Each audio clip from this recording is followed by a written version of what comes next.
I think there's a lot of evidence that scenarios are a very powerful learning tool, especially practitioners who perceive they've got stakeholders, people aren't on the same page, or they're not really thinking holistically.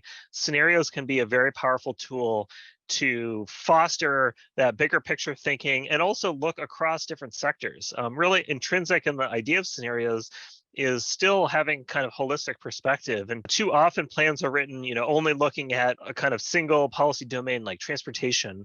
But in planning, we know transportation is influenced by land use patterns and how those changed.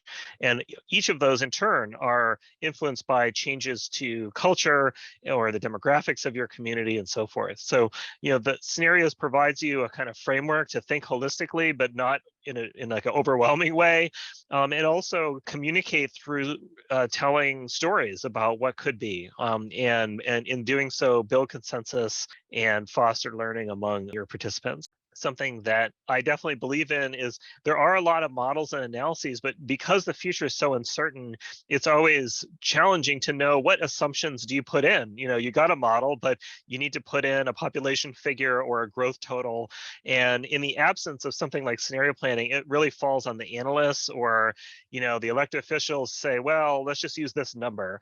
But I think a lot of practitioners know that that's not going to result in a very useful plan. It's so often when you create a plan based on a single forecast, the future is different than you thought, and all of a sudden all the hard work is kind of lost because the plan that you've written isn't valid anymore and not relevant. So I think in a more kind of technical way, scenarios gives you that framework where you want to do some analyses and you want to organize it and provide a framework for like what are the inputs, and therefore pull out some numbers that show what could be, but then capture that diversity in a plan. And then there's a lot of examples. I've talked to practitioners who've created scenario-based plans, and then often it's not necessarily what they were hoping happened, but sometimes a little bit more of a pessimistic scenario kind of comes to fruition, and they feel really satisfied. They say, well, we didn't want this, but we've done the analysis, and we already have a sense of the impacts that, for example, an economic downturn will have